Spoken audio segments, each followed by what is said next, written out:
Who's more likely to win a Super Bowl first, the Bills or the Bengals? Man, I think right now I look at the Bengals being a little bit more set up. But yeah, the Bills, as we talked about, I think there needs to be a few more Jimmies and Joes on the roster that can make some plays. Like a Kadarius Toney or somebody that can just go outside the realm of always the scheme and the playbook, like we discussed kind of when their run came to the end. To me, the Bengals are one of those teams that are like the Chiefs. They have those guys.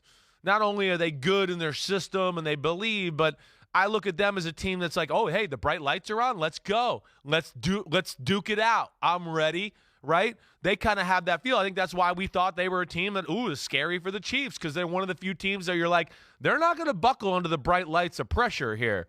So I'll go with the Bengals, Mike. What about you? I agree. It's the Bengals, and I think the pressure right now, 2023, higher than ever on the Bills, on the front office, on the coaching staff. Josh Allen I hear you. said recently on the Kyle Brandt's Basement podcast, you don't want to fall into the same routine, not making it there and going and spending time there, putting the attention on the wrong thing, I guess you could say. Been there, done that. There's some good money-making opportunities there, but I'm at the point where I'd rather be playing in the game than getting the payoffs. And he went on to praise the Chiefs and how good the Chiefs are and how they've got it all figured out. And the final quote from the item we posted yesterday, you've got to find ways to be like them. And I really do. And look, I'm not going to tiptoe around it anymore.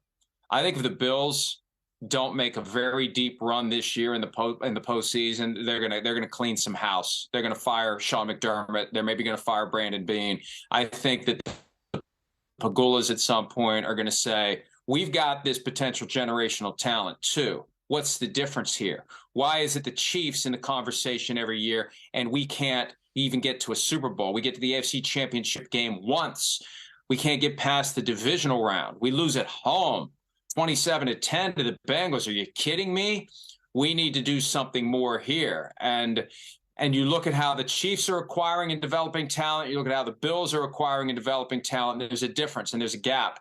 And I'm not advocating for anyone to lose their job. I'm just saying this is the way it goes. This is the burden of having Josh Allen, of having the second best quarterback in the NFL. Yeah. We had Mahomes and Allen equal. Right now, Mahomes is a step ahead, I think, a half step ahead. Yeah. But Burrow's probably right there, Allen. too. I mean, Burrow might be ahead of Allen right now. It's close, right? If the Bills don't start doing more with Josh Allen, and at some point, I think the fans are going to cry out for this.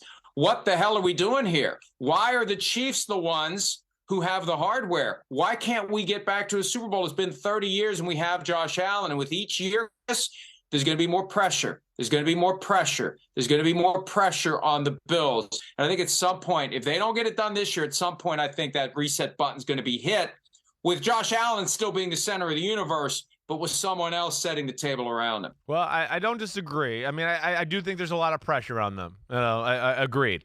They're a team that's been in that, proverbial Super Bowl window here and just can't seem to get over the hump to where, the pressure starts to mount, around the situation. You're saying it right. The owner, the GM, the head coach, they all start to feel it. Josh Allen, I think what he's saying there is, it's you don't want to get comfortable being the bridesmaid because that's, you just get viewed as that as all the time, for lack of a better way to say it. And they want to be, the main guy at some point here, and they have not been able to, slay the king in the Chiefs, and stumbled into some other places. But you're right. I don't disagree with what you're saying there at all, and I think we're both in agreement that again, when you name some of the top players from the Eagles, the Chiefs, the Bengals, the 49ers, and then you go to the Bills, you go, well, the Bills, they only got two guys kind of in that conversation. And then it'd be a whole bunch of, Eagles, Chiefs, Bengals, 49ers players before you even get back to a Bills guy. I think that's where we see a difference in their team right now. Hi, it's Mike Florio. Thanks for watching PFT on YouTube. Hit subscribe for the latest news and analysis from Pro Football Talk.